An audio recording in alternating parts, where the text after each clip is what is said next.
3, 2, 1, let's dance. Welcome to 2A Procast. Today we have, of course, Beyonce Knowles and Sir Russ from Kime. And I get the sir. If you guys, Sir Russell. Sir Russell. So today's It's a knightly name. today's 2A Procast. What every once in a while we like to switch it up, and of course we talk a lot about guns, but What about we these guns, also, baby? And so obviously today the topic The of weapon. when I've released these, this will be the topic of conversation because sun's out, guns out. That's right. A couple things, a little housekeeping. You're about to get into a really good physical fitness, how it's going to segue into your tactical training, and but got to talk about a couple of things. Just a couple really cool things that you guys have been waiting for a very long time. First is this hat. First is the Dangerous Freedom hat. Second is the Dangerous Freedom. And if you guys don't know what this is, this was a TJ quote, old Tommy J. Tommy J? Then Tommy J back in the day said, "I prefer dangerous freedom over peaceful slavery." And all the men prior to him said, I just prefer slavery. So we got Stupid. and so what we will one of the other things that I wanted to bring, I gotta hand this to you because, well, this is your baby. Now, if you're not watching and you're listening, hop over to the YT and actually view. Well, wait, Spotify. You can actually see can video see on it on Spotify. Spotify. I know nothing. So look at the video because right here you see the Chanclas de la Muerte, or the Sandals of Death. Correct. What you're looking at here is the culmination of many, many years of Nolan's feet enduring some of the most painful training, developing a product which will make you more of a superhero than anything else. Some men wear capes, other men wear flip-flops. This has, as you'll notice, you'll say, does that have a round built into it? Indeed, mon frères. For those of you watching it, there is a 9mm cyanide round that you will pack into this punch. Why do you need that? Because when you're being taken over and you've exhausted your last round, You can at least kill one more. which would probably be yourself because you don't want to get taken alive, right? So do weird things to your butt. It's a fact, really. I thought you have one on each foot, though. You have two of them. That's true. One for them, one for you. One for them, one for you. Indeed, yeah. Or two for you. Maybe, you just take the jaw out and you're like, God damn it, I missed. I was supposed to go in the You brain. could be like every reporter that's tried to report on the Clintons. Yeah. Indubitably. So the Chanclas de la Muerte are available. Link is in the description at Tacticon.com. If they're not available, they'll at least be on pre-sale, so you'll be able to get these bad boys and Or let if the they're dogs not out. available, maybe next pre-order because they sold out. At least, but not limited to. Yeah. So get yourself some, well, there is still some, my fine feathered feline friends. And I want to start talking about, I want to get into the discord.gg/2apro, link down in there. There's all sorts of chicanery and debauchery happening in the There's Discord. good gents in there. Indeed. Yeah. There is. And there's at least one lady. At least one lattice that's in there doing the right thing. The other thing that I wanted to tell you is the 2A Pro course is going really well and swell. Well and A swell. lot of cats out there making a whole lot of dough. I was with two of them this past weekend, 2 weekends ago. 2 weekends ago now when you see this, they made 10 grand in a weekend, and it's absolutely incredible. So get in there. The link to the course is down in the description. And now we are getting into the meat and or the potatoes of the cast. God, I'm so hungry. I Just like know. steak and potatoes sounds so good. Yeah. The meat sounds so good. Really, just some juicy meat in my mouth would be amazing right now. I love this non-ending eye contact as you talk about sweet, juicy meat. It's not gay in if your there's mouth. eye contact. That's right. So what I wanted to explore was the last few weeks. What would you like to explore, Jacob? I would like to explore the last few weeks of our physical fitness journey.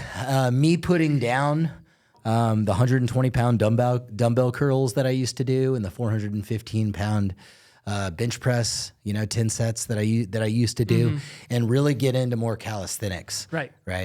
And so I'm just waiting. Now's the time for you to call bullshit. in And the so now comments. how weak and gay are you now that you've been doing calisthenics? And so since I put down the actual weights and I've been doing body weight exercises, I have actually been with more men than I have ever been with even when I was in the military.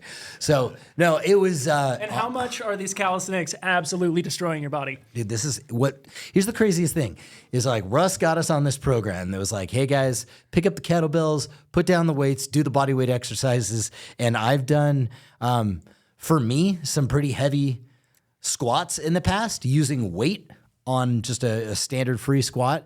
And I have never in my entire life experienced the pain the next day and the day after that I have experienced with pistol squats. And if you guys don't know what a pistol squat is, we will put a little demonstration up here in the video for you.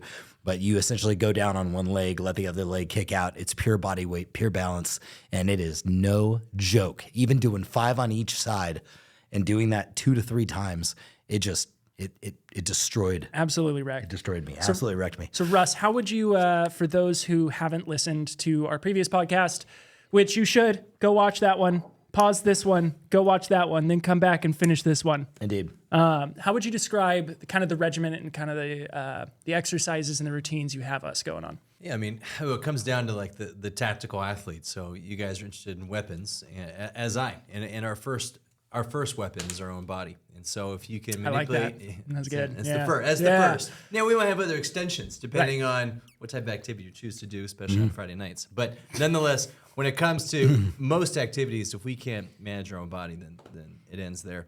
So the elite level movements would be a pistol squat for sure. How high you can jump, a single arm, single leg push up, which is really freaking hard. Very difficult. And Devastating. So if you can get all the way down on a single arm, single leg push up, you're doing pretty good from a core strength standpoint. So those are the big ones. I'd say pull ups for sure, but both you guys were insanely strong with your pull ups. I mean, I think you knocked out 16 or 17 pull ups when we tested your pull up strength. So I think some patterns like push ups and pull ups, it's easy to be strong in, but it's really hard to be strong with a pistol squat. And that's the one that translates probably to warrior fitness more than anything else. Because if you're thinking about, think of law enforcement being able to climb over a fence while they're tackling a bad guy. Yeah. Or being able to, or like when a man's down and you picking up a person, see if you can kind of drag them uphill under cover. Your leg strength pretty much drives how good you are athletically. Yeah. And the expression of that's a pistol squat. To get super nerdy on a pistol squat is probably the equivalent of using 2.5 times your body weight for a back squat. Damn. That's why it feels so hard. You're it's just my body weight. But when you do a one-legged squat like that, it's a very awkward position. Really? Is there a reason why I still can't get down on a pistol squat? He's flat-footed. He does a pistol. He executes it really well. His heel stays on the ground. He gets all the way down and he comes back up. And I am on the ball of my foot. And the second I put my heel down, I fall backwards. Hold on. Can I get this one? It's because you suck. So I did slightly nerdier ways. Nailed it. Yeah. Nailed it. So I'm just kidding. You're doing good. It comes down to software. It means that you just have to work better at how you activate the inside part of your hips. Yeah, you were talking about software and hardware today. Go into that a little bit because we talked about that before the podcast. I mean, most of us, when we think about fitness, we go to the mirror and we flex, and that's just looking at what kind of hardware you have. And when you think of, I think look at a UFC fight. Could you pick the winner if you didn't know anything about UFC fights? Could you pick the winner of a fight just by looking at people? No, you can't. No way. Oftentimes, People think they could. They think this guy's that guy's shit. jacked. Yeah. Right. It doesn't mean shit. And that's so not the case, and you quickly realize that how you move your body matters far more than the muscle you have. Right. And if you've never trained jiu-jitsu, you never trained boxing, you never trained kickboxing or Muay Thai, you might not believe me, but all you have to do is do one training session, and you'll see guys that don't maybe not have that much hardware, but they can operate their software, how they move their body insanely well, and they can destroy you. Yeah, I noticed that as we continue to progress, as I've progressed through the training protocol outside of doing jiu-jitsu and Muay Thai. Has it been a month every time? Yeah, it's been a month. Every time that every time we get onto the mat to either do Muay Thai or jiu-jitsu, I'm less and less gassed. I found myself last jiu-jitsu just a week ago. It's amazing how quickly your body will actually start adapting and developing with its conditioning, because even a week ago I could not stand up. I was skipping. It was my turn to go up and roll, and I was skipping. I was like, I can't do it. I had to, But this time I was standing there going, I am looking forward. I'm ready to go I'm next, ready to yeah. go. I'm ready to go next. And I was waiting for my turn in anticipation. A hell of a lot less gas than I have been the last couple of weeks. And so I would much rather, I've been lifting weights like my whole life, and that's the only exercise I've really done other than like mountain biking and things like that. But I can say that like I feel better as just a general human being. I have more energy, and I feel like I have more energy, like a higher like libido. You know what I mean? Just everything is just kind of falling into place with this exercise. I mean, that comes down to, like, I think like there's elements of there of one, exercising correctly, which is evaluating how well you move, and then can you move external weight, and then can you move it ballistically and powerfully and athletically. So I think there's a component of just good, healthy training, but then there's also the aspect of like we're engaging in combat training, which is I think quite special for the brain. Right.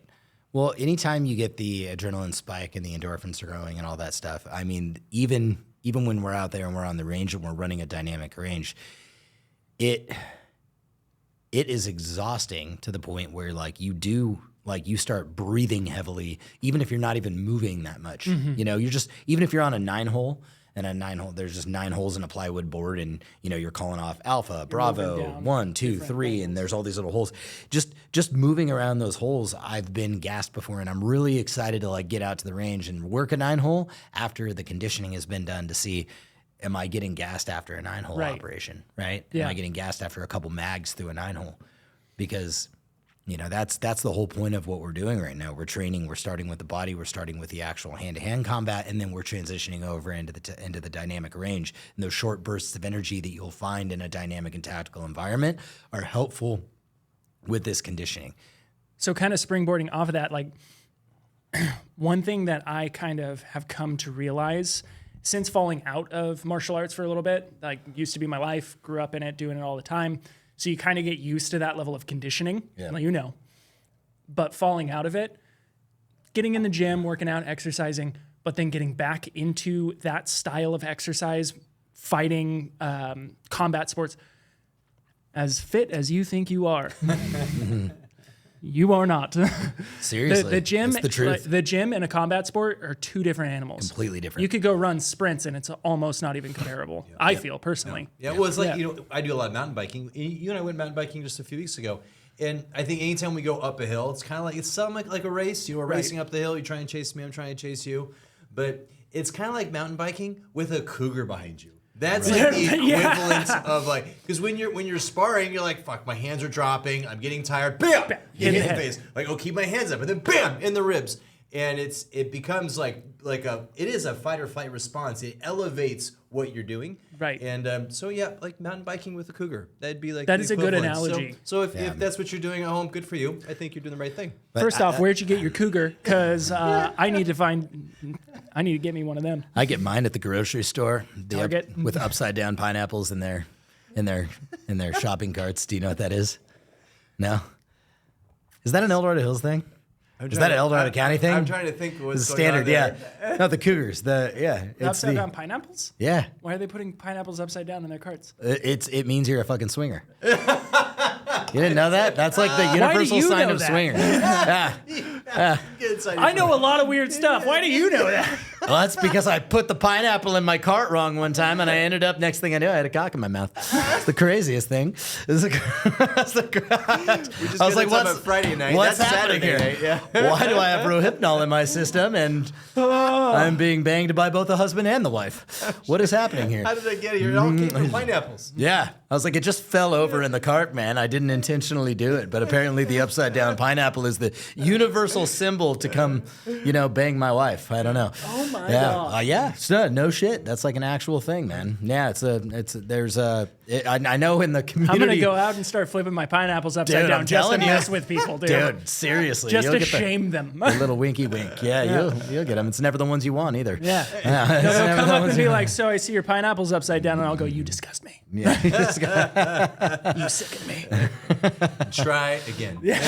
Try again. What you bring up is a really good. I like what you said about like the cougar thing, because Who doesn't like a good cougar Who doesn't thing? like a good cougar thing? What's important about that is if we're trained, this is why, like me or not, or hate me or not, I am a proponent for airsoft, right?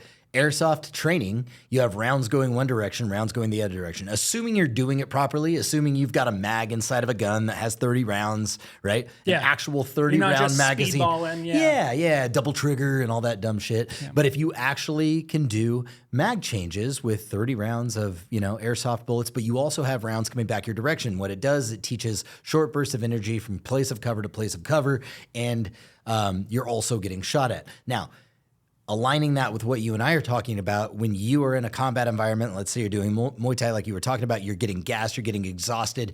There's certain discipline that has to come into effect so you don't get punched in the face, right? When you're tired, you want to drop your arms. When you're tired, so bad. That when you start getting tired, this is when you start getting knocked out, right?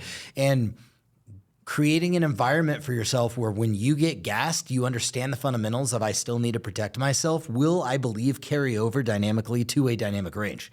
Mm-hmm. I believe it will. Absolutely. Because you start getting tired, you still have to understand the principles of cover. You still can't leave too much of your body exposed when you're doing a mag change. I mean, these things will become fundamentals of I've got to protect myself even when I am tired. That's pretty much the long and short of it, but I mean, it kind of plays into effect, go out to the range or just safely in your home, grab your rifle and hold it up. Hold it up for extended period of 5 time. minutes. Yeah. Oh, yeah. Yeah. Yeah. Good luck. Yeah. It's just like doing that 6 pounds is going to be real heavy. Yeah. It's just like doing doing a plank. I mean, anytime that we've been out, I may be doing, the shoulder exercises with heavy weight 10 times, whatever it is. But you get out there and you hold your pistol up for, several minutes. Yeah. And I've noticed that activates, I mean, you could get into the science a little bit of what is it that's activating. What's the difference between me doing shoulder presses or the shoulder, the shoulder lateral exercise, raises. lateral raises, things like that, and just taking my hands and putting them in front of me and holding them there. Yeah. What are you activating there? Well, yeah, I think there's so much. I think, okay, an exercise you guys have been doing a lot of is the Turkish get-up. And the get-up is a 40 to 60 second exercise where you have to take an object that's like a 60, 70 pound kettlebell. And you operate it and you move it in certain ways. And you have to ask your grip to hold. You have to ask your shoulder to be stable for a prolonged period of time. When you do that, say you get really strong and one day you're doing it with a 100-pound kettlebell. What happens is your deltoid doesn't get massive. It's not like your traps are going up to your ears.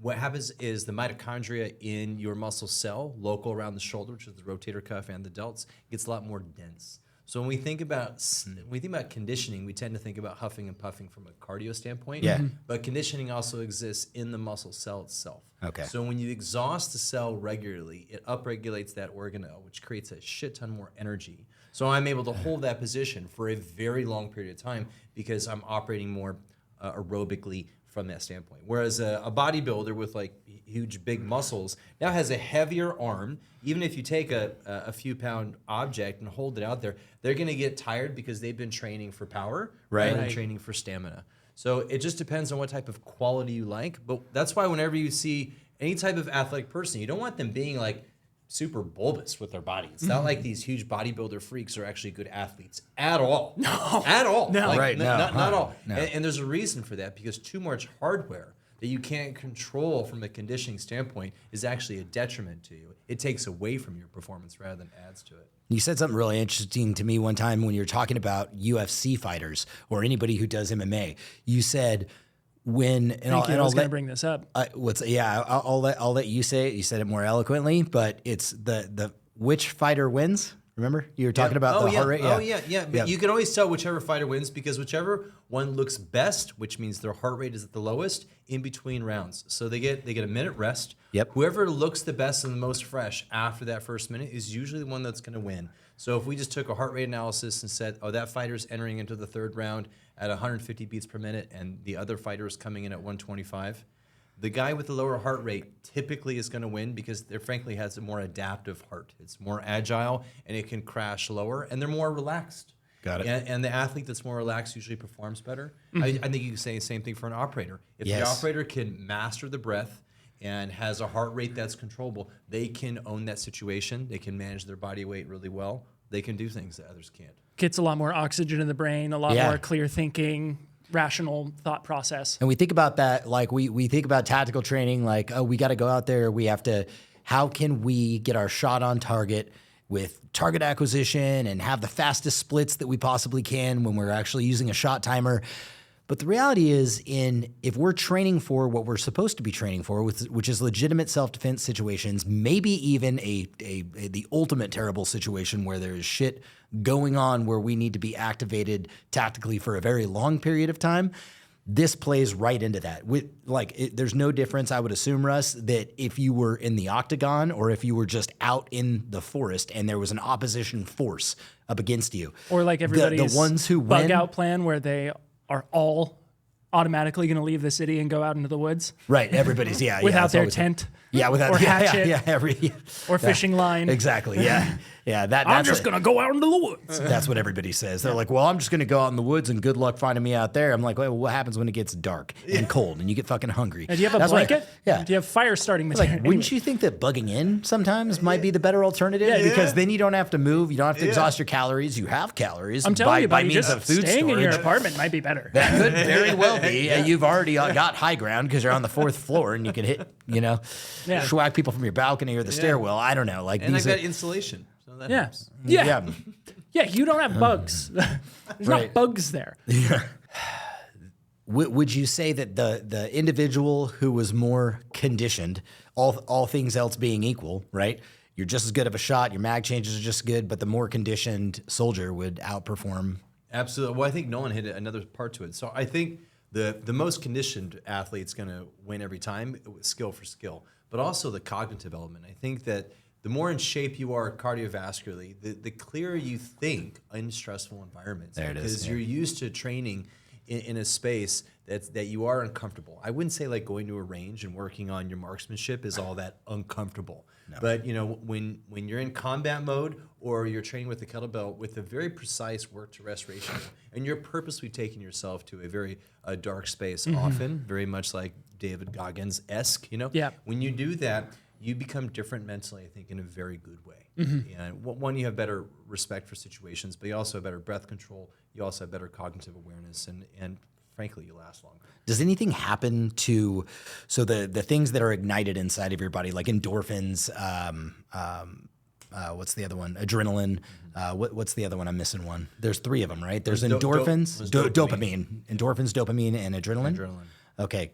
Would you explain the 3 of those? Oh man, you're asking me to be Dr. Huberman, which is very, very hard. but you've got a grasp Huberman, on please? him. Like just to. Well, I'm not a neuroscientist, but I would say that grit and discipline is a muscle to be flexed. So if you don't usually get very uncomfortable, then you are not good at that. Regardless of what you think of yourself, you have to put yourself in that environment.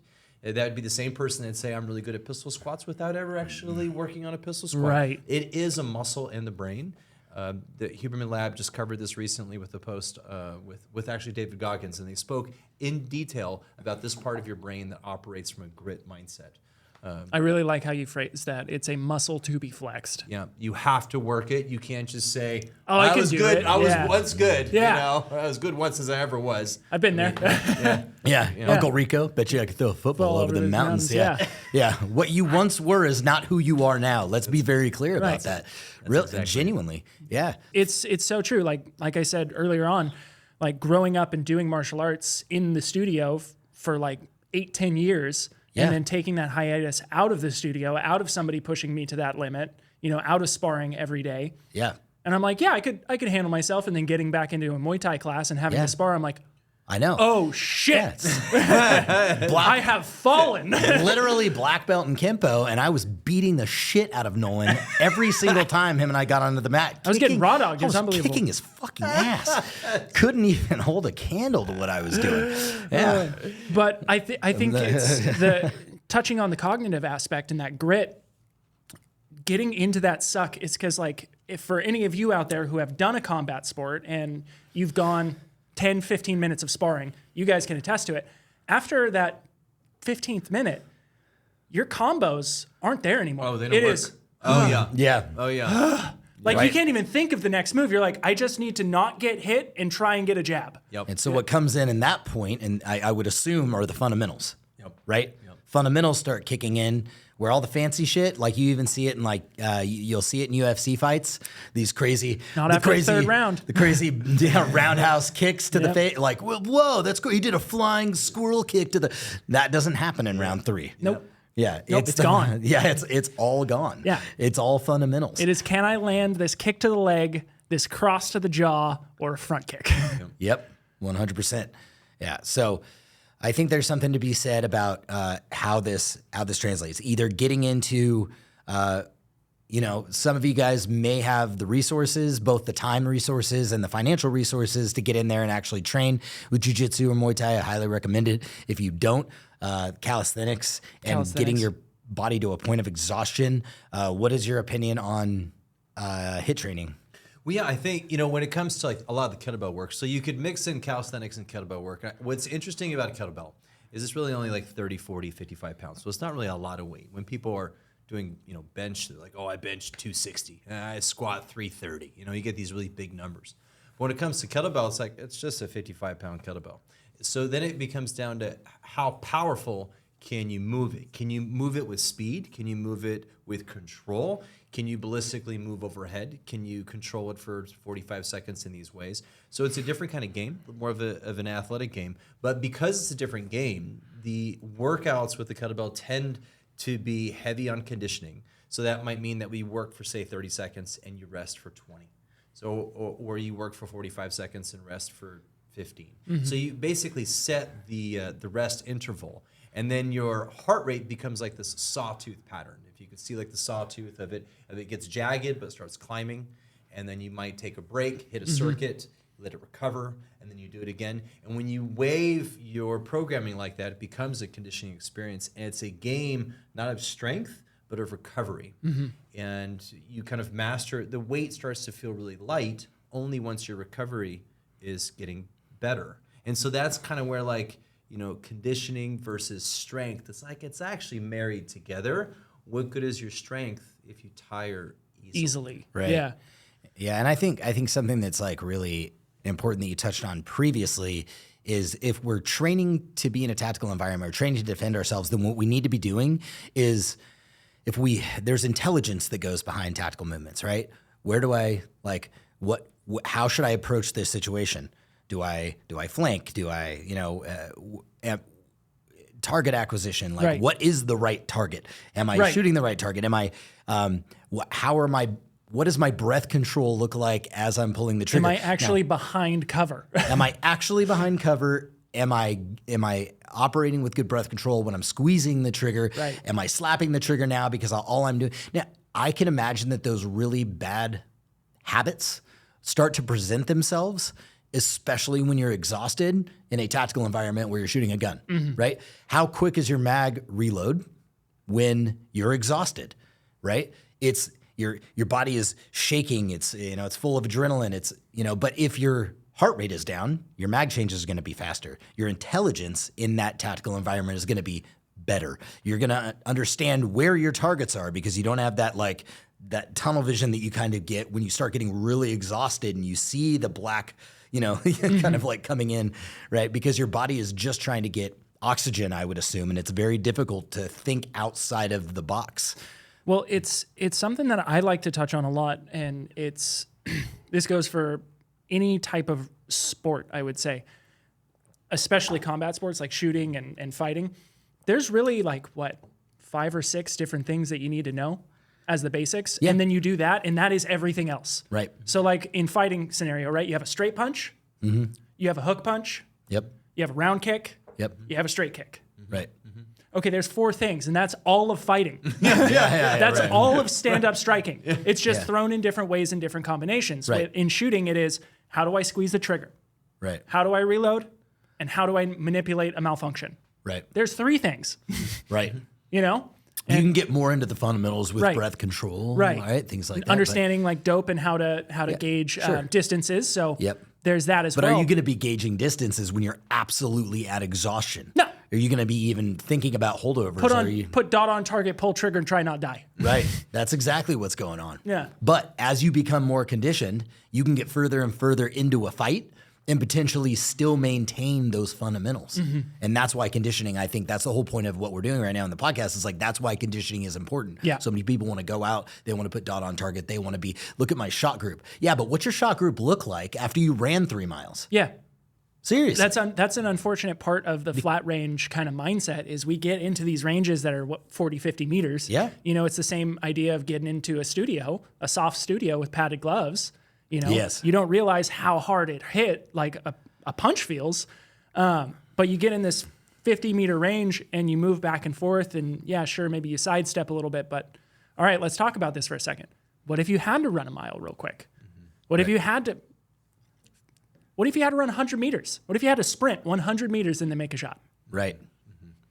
That's how we should be training. Yeah. It really should be, because that is a realistic environment. If you were out in the open and you needed to be able to get behind cover, and then you were needed to be able to put shots on target. Yeah. I'll try and find the video. There's 2 different videos that I'm thinking of. One, there's a cop who ran close to a mile and single tapped a dude from like across a freeway. I saw that one. Yeah. He's just running full kit, got a rifle. Boom, boom, boom, boom, boom. Yep. Sets up on a barricade, Boom. drops him. Yep. And then there's another one where a cop gets out of his vehicle, extremely calm, pulls up, bullets are flying, super calm, walks to the back, unzips Saw that. pulls it out, sets up, Yep. he's down. Yep. And so even though both of those are very different, it shows that level of critical thinking in relation to heart rate. Yep. Yeah. For sure. So getting back to those 3 things, like the adrenaline, the endorphins, and the dopamine.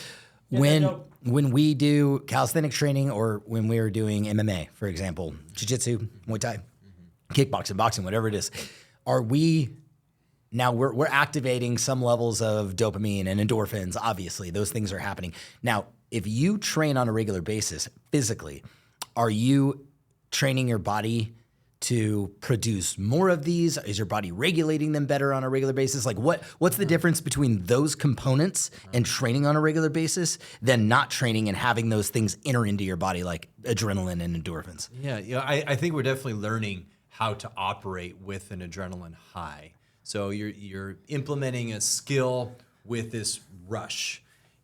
As far as dopamine, I think dopamine is powerful for you steering habits with the right incentive. I mean, we're doing combat training because we want to. It's fun. Why is it fun? It's fun because of dopamine. We put together a combo.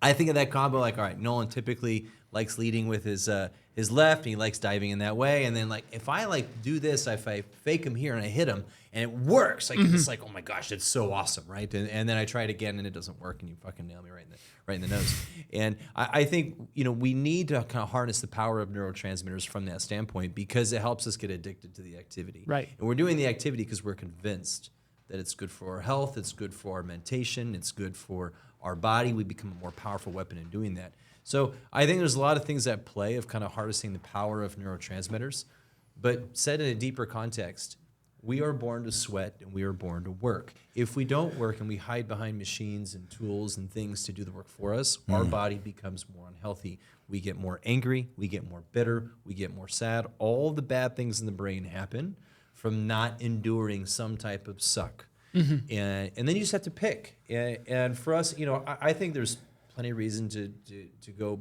I love mountain biking. I think it's super fun. I do some gardening. I dig holes. So I'm like, hey, sometimes I'll get a sweat digging holes and I'll get a sweat mountain biking. But when I get a sweat trying to fight you guys, that's a hell of a lot more fun. So that's just me harnessing the effect of dopamine. I don't really get like the huge dopamine hit when I move rock. But when I hit Noah in the face, it feels really good. That felt really good.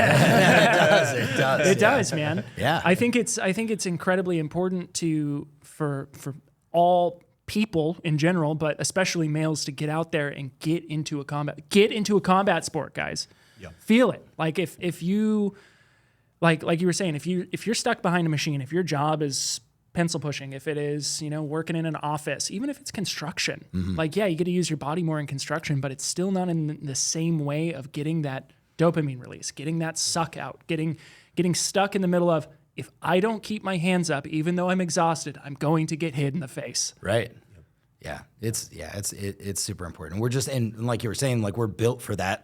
We need to understand who we are. That's why the foundation of our what's the word anthropologically, like how humans have developed and what we, everything from the mentality, the tribe mentality, and all that. It's so important to talk about that, like where we came from, because where are we now? We're in a position where, like you said, we're behind desks, we're doing things. No wonder why depression is an all-time high, because we're on our phones, we're at our desks, we're not moving, we're not getting out there, and just taking a walk can really be very beneficial to our mental health in general. I think this should be mandatory if you are operating any type of weapon in the world. If you're not also training your body, I would say your brain's not right.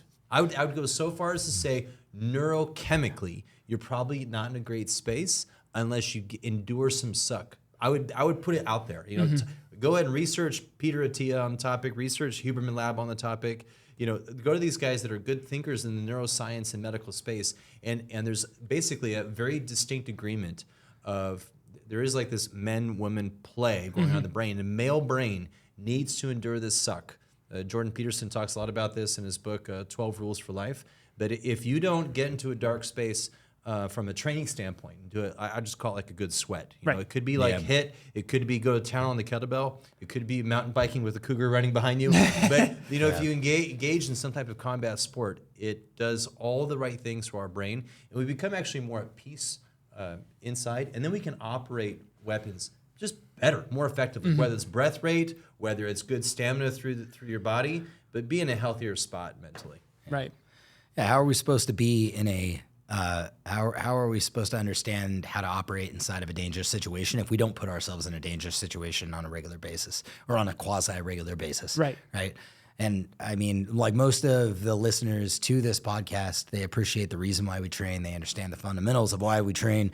And if you're not getting to that very, very point, getting uncomfortable, that's always it's kind of the key for change, right? It's that uncomfortability of doing anything the first time. I was terrified when we walked into like Muay Thai for the first time. I was a wrestler like in high school. I can't, that's all I knew how to do. I can't stand up and fight. Every fight I've ever been in, I've always immediately taken it to the ground because it's the only place where I feel comfortable. But getting uncomfortable in a stand-up environment, you gotta get punched in the face a few times. And then I started really enjoying it, Yeah, once you get over being worried about getting hit. You get past that fear, and the self-confidence comes up. And just what I've noticed personally from a mental health standpoint is I have more patience. I feel like I'm calmer. And that's one thing from a mental health perspective. Over the course of the last month, I genuinely feel like I'm calming down a little bit in my day-to-day.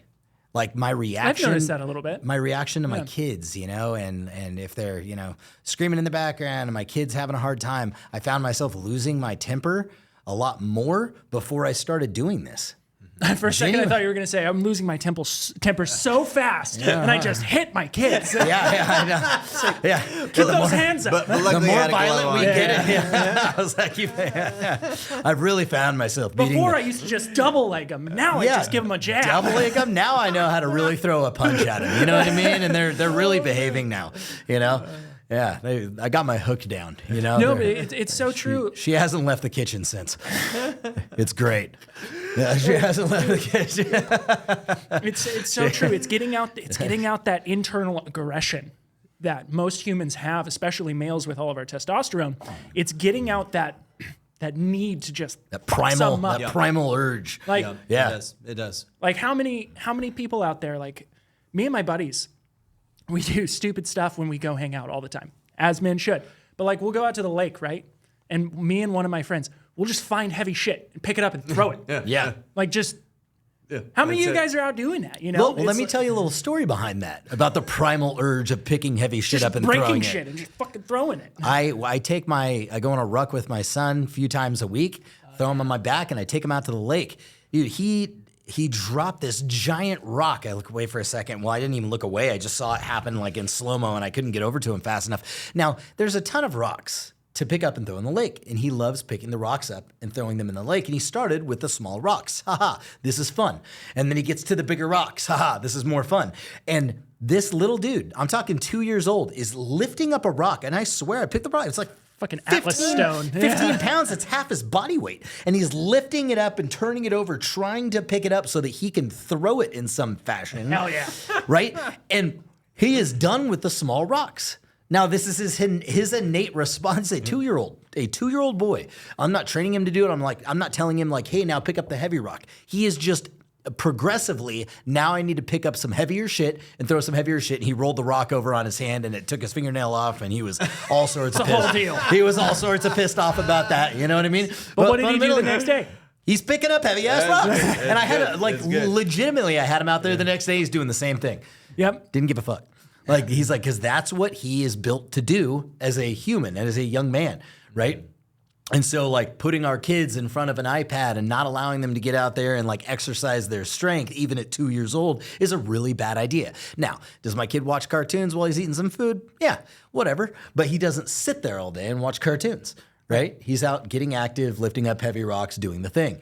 Now that's dopamine at work, but the difference is the dopamine in Muay Thai comes from you putting the right combo together, whereas the dopamine in the tablet is someone else just create all this content for me just to absorb at ease. Yeah, and it is like the neurotransmitter at work, and so we really have to ask ourselves like, what are we doing? What are we aiming for? What type of goals do we have? And let's get shit done. And you have to just then apply it in the right way. And if you're the type of mind that you like thinking of a warrior archetype, then if you embody that and that's a big part of your spirit, then do it. Yep. Stop messing around. Yeah. Yeah. And I saw that Griff had a post about his just taking his son out from combat flops. Right. And I'm pretty sure it was him. Most likely. That's the only Griff I know. It was combat flops.grift. So I think that was him. That's yeah. him. Yeah. So, but he had his son in his truck. You know what I mean? And then they got out and he's just he's just outside with the kid. Right. You know what I mean? And they're posting about that. And I love that. I love that shit because that's exactly what we should have. And there's this shift and it's important that we talk about this because we talk about mental health and guns, right? It's a huge thing. People, one side, it says we need less guns. The other side is we need more mental health, checks and balances on mental health. Maybe for people who own guns, but maybe it's not a check and balance on the mental health and we need to evaluate the human beings that are owning the gun. Maybe it starts way deeper than that. How about getting into the root? And the root is we exercise our bodies so that our mental health maintains, some level of adequacy to be able to operate a firearm. But it starts with our physical well-being, I would assume, right? Our diet, all these things, our personal relationships come into play with mental health. And if we can get a culture of being more active with our children, imagine how many less kids that are not on their phones as much, that are more active, that are doing the things to generate the proper dopamine that is being initiated through physical activity. Maybe they won't pick up an AR-15 and shoot the school up. Yep, that's the polarity you just spoke of. At a young age, you have sunlight and wrestling. Yes. And on the other end, you have the Zuckerberg algorithm. Yes. Those are the polarities we're That dealing is with. my dystopian hell. Thank you. That is it. You're right. Pick your poison. When the boy is 12 or 13 or 14, that's where the future is set, right there. Right. It is. Yeah, and that's getting into and that really is starting at the root, right? And if you want to solve the gun problem that we have, and I put that in quotes, which is really it's really about solving the people problem. Yeah. How do you solve the people problem? Well, it is exponentially worse from a mental health perspective. We are in such a different place than we were 20 years ago, right? We can all understand that with the advent of us being more technologically advanced and being able to get on and like see other people's lives and be logged into the phone all day, every day, it has caused some serious mental health crises. Dude, I've got the answer. But being to this. active, getting sunlight, like you said, vitamin D, it is huge. I mean, I feel so good if I'm just out in the sun for a half an hour on a walk or on a ruck with my son. Yeah, I mean, for everyone listening, when you think of vitamin D, don't relate it to vitamin B and then A and then C. No, vitamin D is a hormone. It affects your testosterone. and that's like the most important thing to understand is vitamin D, fat soluble, converts and helps our body actually replenish our hormonal system, which completely guides how do we feel. So how do the rays of sunlight actually convert into vitamin D? Yeah, well, that's the thank goodness for melanin and skin tone and the beauty of the human physiology. But about an hour of sunlight, I'll tell you this, on days I'm not outside for at least an hour with some skin showing, I'll always down some 5,000-10,000 IUs of vitamin D. That's how critical it is. I don't really take a lot of things. I take protein, collagen, and vitamin D. That's it. But Protein, collagen, and vitamin D. That's it. I value my muscles. I value my tendons and bones and ligaments. That's and the I value collagen. my hormones. Yeah. So collagen for the tendons and bones, and your hormones is the vitamin D, and then what was last? Protein. Yeah, protein. Yeah. And protein. Okay. It's if I ate more meat and it was off the bone, then I wouldn't take the whey and the collagen. So those are because I'm an athlete. I train every day. So if you value your body to that degree. Oh, you need that collagen so bad. You need it, and it helps you get elastic and healthy and tolerant. Really is the big thing. What, just out of like sheer morbid curiosity, we had talked about this one time. You explained it to me, and I forgot.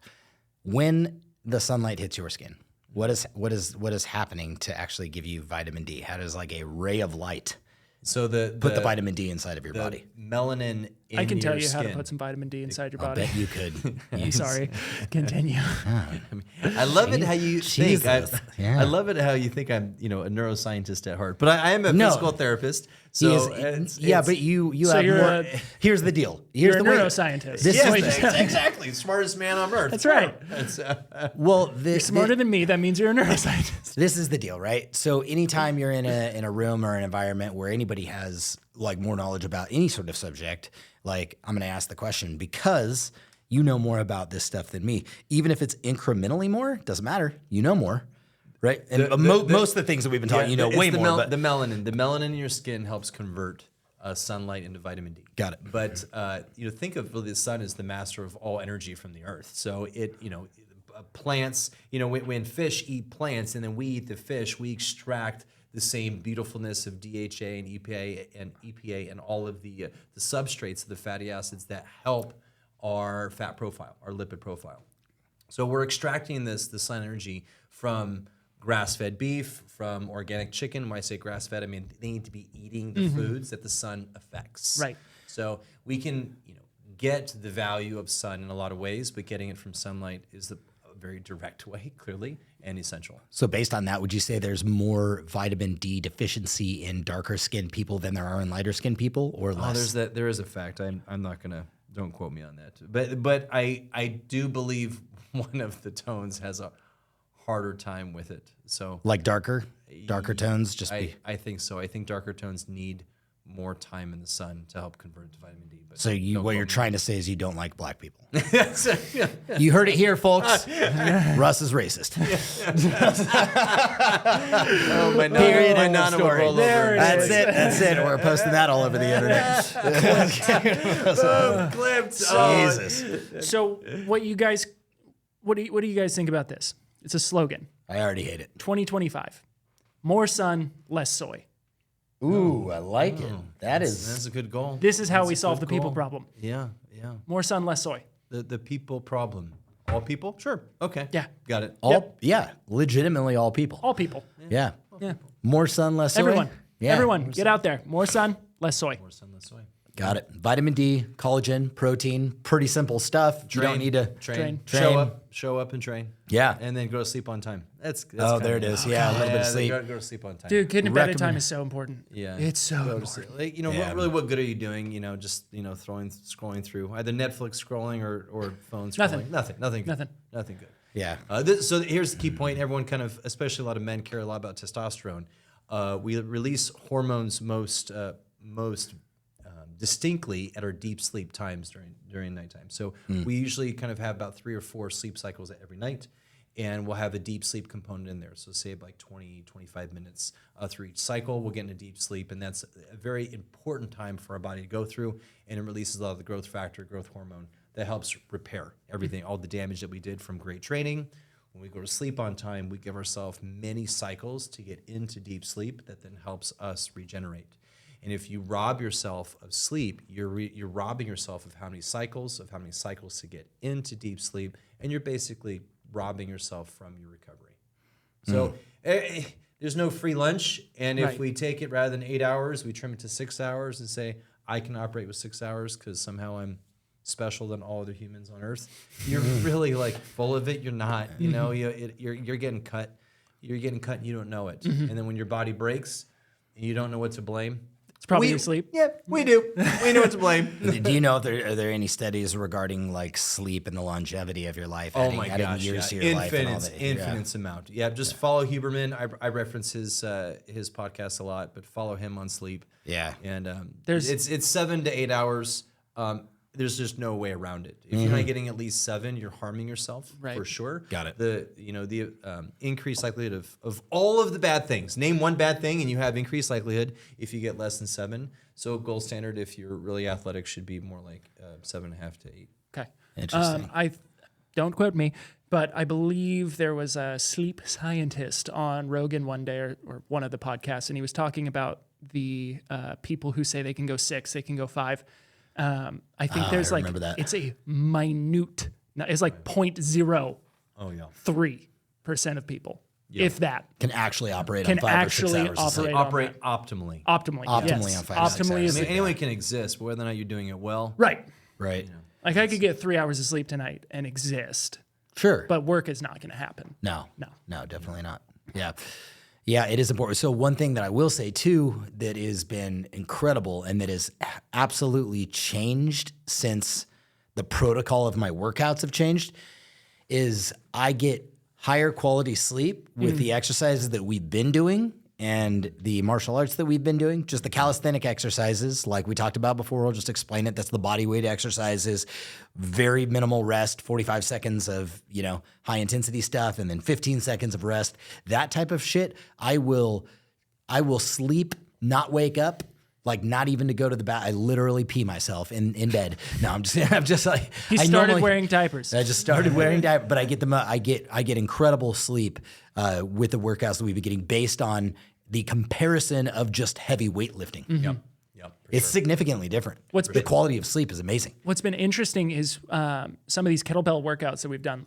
After we finished one of them, I looked at you. I was like, that didn't feel that bad. Like I feel fine. Like I'm okay. And then the next day I woke up and I was like, what just happened? God. Oh no, which is super interesting, which is cool because that shows the progression of the cardiovascular increase, right? And that recovery rate, and going, wow, I feel like I can keep going. Yes. But then the next day, once that sore sets in, once the muscles kind of are in that recovery state, it's going, oh no, you worked, son. Yes. Yes. And the biggest difference athletically is when you're moving your body in these big patterns, like a squat to press, a snatch, a kettlebell clean. You're using all 800 muscles. When we're moving in Muay Thai or Jiu-Jitsu, all 800 muscles. When you go to the gym and do bench press, you're literally using like 3 muscles in your pec and 3 muscles in your tricep and an anterior delta. Like we're talking single digit numbers. Yeah. So, when you go from a bench press to Muay Thai, it's like it's hard to say if they're both exercise. One's being an athlete, other one's being like a bodybuilder, and that was one round. And now hopefully you're going to finish up with all the hardware of like the next 30 exercises. So, we've talked about this before, but once you have enough hardware in your body, then work software. Train effectively. Now, if you're not happy with your hardware and you want a bigger bicep for the ladies, well, go for it then. Then I'm not one to say. Can you explain that? Do it. One more time, just the difference between hardware and software. Like really, just kind of explain the difference. Yeah, I mean, if you look in the mirror, say, do I have a big enough bicep? Do I have big enough pecs for my liking? Do I have big enough quads? Now for me, if I see a person walk in the room and they don't have an ass, I don't trust them. That's just how it works. That's a quotable quote right there. If they don't have an ass, I don't trust them. He likes black people. He just doesn't like people. He doesn't like them without an ass. You're saying you wouldn't like a black person without an ass? So are you saying you don't trust black people without asses? Is that what you're trying to say? So we absolutely just stuck. So we need hardware in that area of your body, and if you don't, your back is super at risk. So all the people with blown backs, they typically don't have an ass. Hear that, ladies? Get to work. That's it. Yeah. So you need it. But do you have enough muscle? And that regardless of strength, most people have a big enough muscle. They don't know how to operate it. Got it. Said it another way. That's so true, though. Yeah, it's so true. It's so true. So there's a lot of people that I've worked with really big muscular firefighters and law enforcement, much bigger people than me. I weigh 175, and I'll have a guy who comes in 230 and with big muscular, and we'll talk about training. And I'll say, oh, I really want to help you like, work on your overhead press because as a firefighter, you should be able to like lift in these ways. I go, oh, I'm pretty strong. I'm pretty good with the press. I'm like, oh, okay. Well, there's an 85-pound bell. Can you go and press it overhead with one hand? And they'll say like, ooh, I don't know about that. And I'm like, look at you. You've got this big old dell, big old arms. And I'll take the 85-pound bell and I'll press it pretty easy. Like, it's just that. Yeah. And they're confused. I said, oh, you think because I'm smaller than you that I must be a lot weaker than you. Right. You don't understand software. So software is how you use the muscle that you have. So most people only use about maybe 30-40% of their muscle. That's why every single person who does a strength program, and if you don't have a strength program and you've done a strength program, in 2 weeks you're stronger, but yet you didn't change in size. Right. You just got better at using the muscle you have. Got it. So most people, 30-40%, they're actually using their muscle. Highly trained people, more like 60, 70, 80%. We always have a governor. We can't use all of our muscle all the time because we would shred our body. I was about to say we'd tear it. We would tear it. We would rip it. So our body has a built-in governor. But really, we should be asking ourselves, do I have enough hardware? And then let me maximize the use of that hardware with good software, with motor control, stability, and patterns that are used effectively and in a conditioning way. And now we blend how strong you are with how conditioned you are, and then that's the athlete. Regardless of how much muscle you have, that's just kind of like how much do you want to eat, frankly. Right. Got it. Right. How many times a day are you willing to eat? Yeah. So that's So when I first met you and I walked into the room and you saw my ass, did you trust me? Yeah, I saw that your guns were a little bit bigger than your ass, so it made me, Were you questioning my him? eyebrow went up. I'm like, we can do something about that. I could do something with that ass. Yeah, I'm just kidding. I could do something with that. He's never coming over again, honey. We'll never invite him over for any of our activities because did you see that flat ass? I don't trust him. I don't trust that ass. I don't trust that ass at all. Is that the new shirt? I think that's a new. I don't trust that ass. Yeah. So to kind of wrap this up here, one, I want to throw out you said it earlier, if you don't have the time or the money to get into a combat sport, get some gloves. You can buy a pair of gloves for what, 30, $50 at most. Yeah. Get a pair of pads with a homie. Yep. And look up how to do pad work. For sure. Yeah. Super easy and just... Or get a bob. Get a bob. Get a bob. It's just basically just a half mannequin on a stand that's weighted down at the bottom and just boom, boom, hit him in the face because it'll get you. I highly recommend looking into the good technique of how to throw a proper punch. Yes. And drill that slowly. Build up those fundamentals. And then, Russ, what are a couple things for someone at home that is wanting to get into this or is a complete lazy body and they just need to get this train rolling? Completely. Well, absolutely every training session, a third of your training should be how to move. So most people, particularly men, we're built a little tight. So we got to open up into a Cossack squat. We got to open up into a thoracic bridge. We got to open up into a V-sit with some reaching.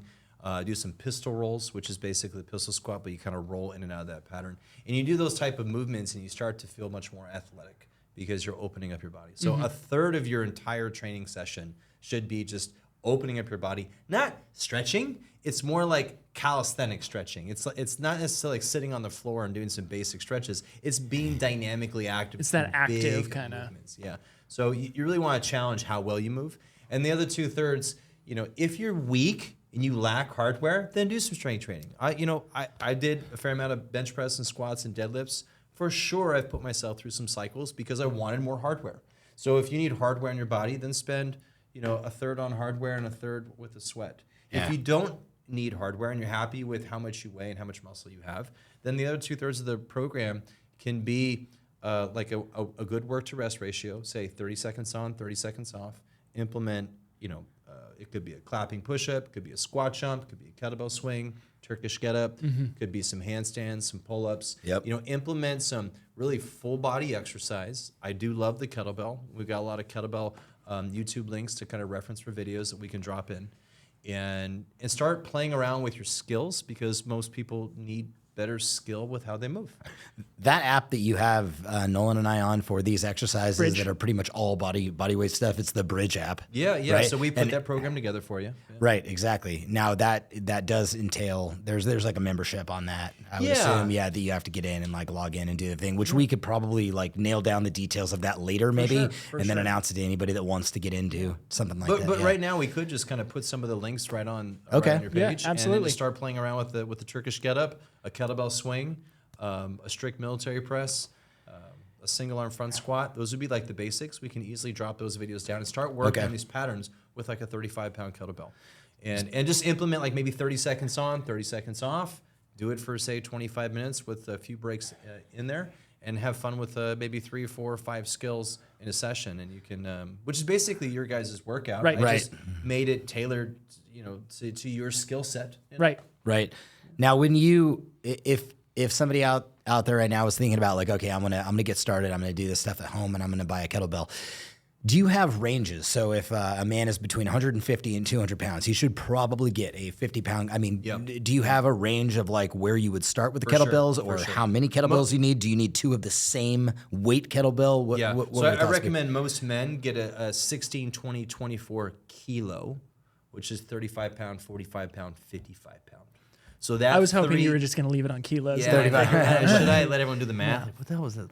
Kilo. Yeah. So a 16. fuck so, is a kilometer? Yeah, so a 16, 20, and 24 kilo would be a proper man bell. 35, 45, 55 pound. That's right. And for the females, we start out at 12. So we go 12, 16, and 20. Sometimes the light females could use an 8. So 8 kilo. So it's basically a 15 pound, 25 pound, 35 pound for the ladies. Okay. And then a 35, 45, 55 for the boys. Once the boys turn into men, we then use 65, 75, 85 pounds. I'm waiting to turn into. I'm waiting. We are yet on the. We have just yet a boy. We have yet to dust those off. Yeah.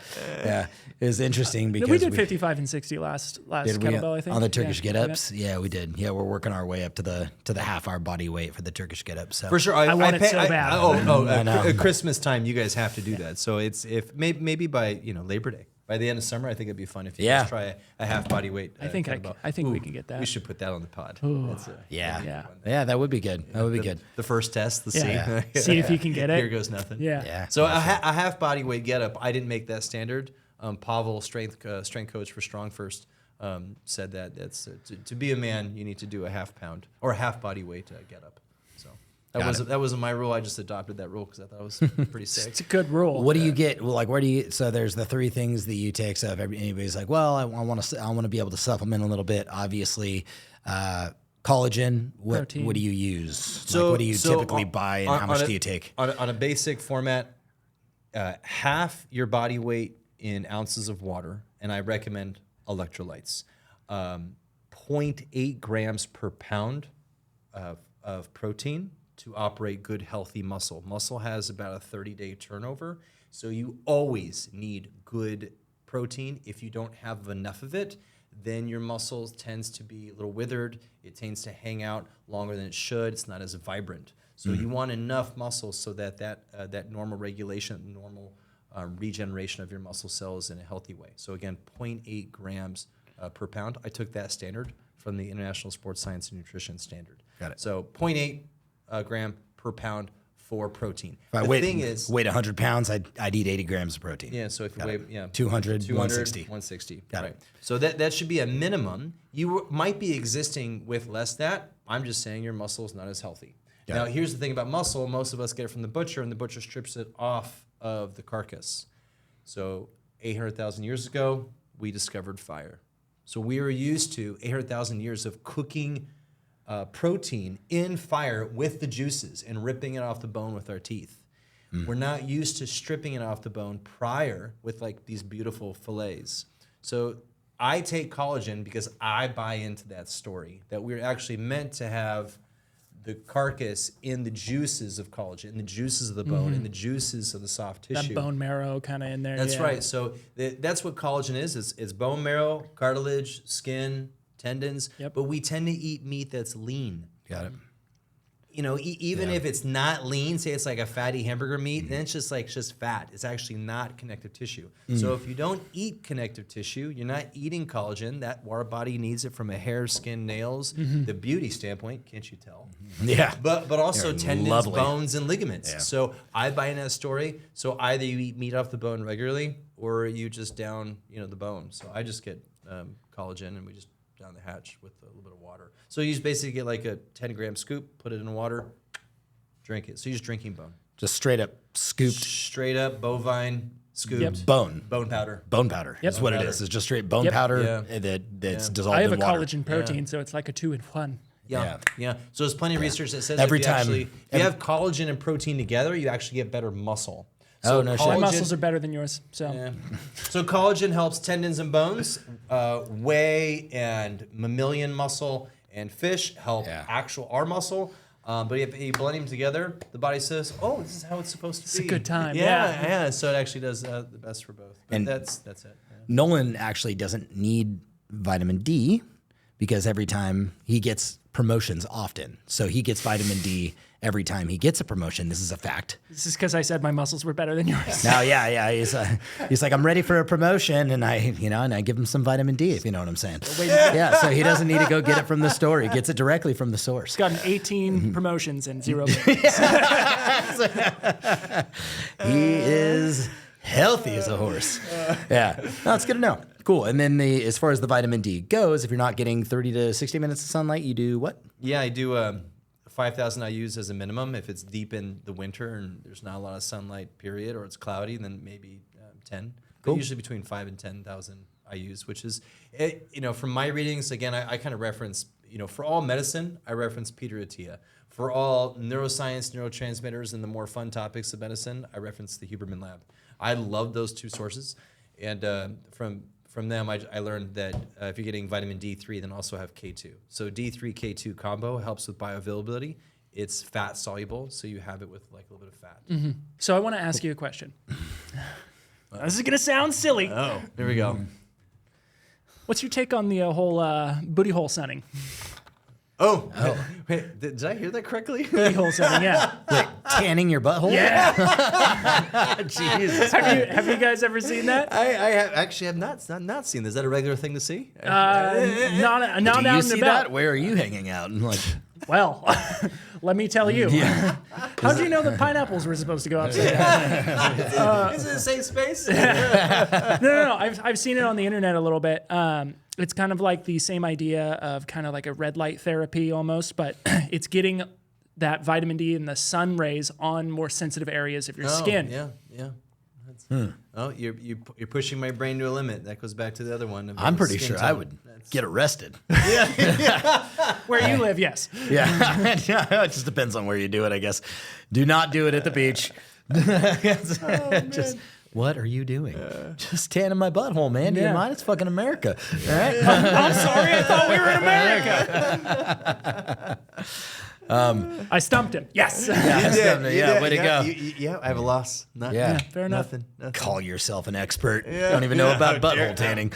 You heard it here first, guys. Do not tan your butthole. Not tan your butthole, as per Kime Performance. Oh, the Yeah. quotable quotes going out today are Yeah. phenomenal. Oh, they are, absolutely. Never trust a man without an ass. Yeah. He doesn't. They're related. Yeah. So what I gathered today is Russ doesn't trust anybody without an ass. Correct. He has absolutely no knowledge on whether tanning your butthole is healthy or not, and you don't like black people. So That's it. There we are. all right, there we are. What a fantastic podcast. I feel very comfortable. This is great. There's no sweat on this breath. I feel like Total Recall, where the guy's Yeah. this is going down Just Arnold's face. sweating, yeah. It's like I'm perfectly fine. Yeah, perfectly fine. No, this is okay. So, but what I will say about Russ, none of that shit is true.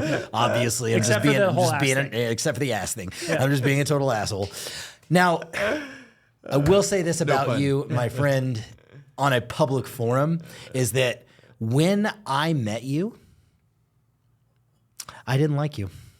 And and I'm dead serious. I am dead Yeah, serious. he's and too smiley. No, He didn't like me when he met me either. This is turning into a huge compliment. I promise. I swear to you. I like It's it. because you were such a genuine human being and such a nice person that I thought there's something I think he's a serial killer. Like behind the scenes, he's just stacking bodies somewhere. I know it. Like a Netflix film. then- Like, no way. Yeah, but I got to know you. I've got to know you over the years, and like just you're one of the most genuine, thoughtful, nicest people I have ever met in my life. And I wanted to give you that compliment, even though it was prefaced with I'm just being honest here. Like I first met, there's no way any human being is actually this nice. And I don't know. For all I know, you maybe still be a serial killer. But after spending a ton of time, with you, I realized that it is who you are, man. You're genuinely very helpful. You help not only your patients, but you help us. You're on this podcast. You're helping like all the 3 people that are watching this right now, which is amazing. Hi, 3 people. Hi, 3 people. 4. Hi, Mom. Thank you. My mom and my dad, and probably one of his relatives too. It's Carly. It's Carly. Yeah. No. So thank you for so generously, giving us your time and bringing us into the fold with all of the training that you've been giving us and exposing me to martial arts, which is awesome because he kept telling me to do martial arts, and I don't trust him. He doesn't have an ass, and so for you, but you came in with a beautiful behind, and I was like, he said, "Hey, you got to do martial arts," and I was like, "I trust that. I trust that ass." Yeah. So I'm gonna listen to it. Anyway, I thought I would say that. So if people wanted to find you or any resources from you, I know you just got going with your own podcast. It's called the Kimecast. Yep. Been going for a while. It's definitely aimed at sports medicine, so I'm not sure it's as entertaining as this. But hopefully, let's just put more content through you. So cool. I'd love to be back from the podcast and put more. We could definitely do like a lot more YouTube links so people can have resources of. Hey, how do I do a good Turkish getup? How strong should I be if I'm the size of Nolan's butthole? Yeah. And one really cool thing that I know you're trying to implement right now, and you're working through kind of the software engineering perspective with a buddy of ours, Nick, is putting together a system where people can upload their own progress and go to the website. This is really cool. So it's not done yet, guys, but what's really cool is getting into the site. You'll be able to put up your numbers, the things that you're doing right out the gate. You'll have to we're going to do one of 2 things. One, it's a trust basis where like these are unverified numbers and you put them up yourself, and then getting linked in with a guy like you who can get in there and verify those numbers either with video or just having some sort of credentials. And then you could stack yourself up against everybody across the board inside of this industry. And maybe even what would be really cool is guys that we've heard of before, right? Guys that everybody's heard of, like guys like Garantham may get in on this too, and you could stack your numbers up against like Garantham and like anybody else that's participating in the program. You'll be able to see where they sit. Where do these with guys numbers. Stack up? Where do they stack up? I mean, real life Fortnite. I think that's exactly. How do you value yourself as a warrior, and then what are the 5 or 8 or 10 different metrics that we look at, and then upload that, and so you put in your name and say like, boom, that's my warrior status at this point. And if you downgrade life, say, life gets derailed, and 5 years later you gain 50 pounds and lose a job, but then regain your health and regain, your spirit and come back and say, hey, I want to get to that spot again. So it's meant to be kind of like a real life portrayal of how you are from a movement, athletic, tactical standpoint. A true like warrior rating. Right. And our vision was to get, basically your vision especially was to get kind of that human just standing up there, kind of turning like you would see in a video game with all of their stats kind of like right next to them, but they're actual speed, stats. Stamina, speed, strength, stamina, marksmanship, grit, and just like a full grade. And I think we could do like the self-reporting and just kind of have like a smart reporting system. But it really comes down to like training. If you're not actively training, then you have no business reporting. So we all need to be getting to work. Right. We all need to kind of endure the suck a bit. It doesn't have to be hellacious, but it needs to be work. Of course. Yeah. Thank you very much for your time today. Thank you, my friend. I appreciate it. Thank you. And I got nothing else. If you don't have anything else, do you have anything you want to say to the, Full summary. Yep. Get out there. Be a warrior. Work out more. Get more sun. Be a better person. Be like Russ. Do not have a flat ass and tan your butthole. That's it. Yep. Great finish. All right. That's a great summary. Thanks, guys. I that got weird. I love it. All right, that's it. Goodbye. Goodbye.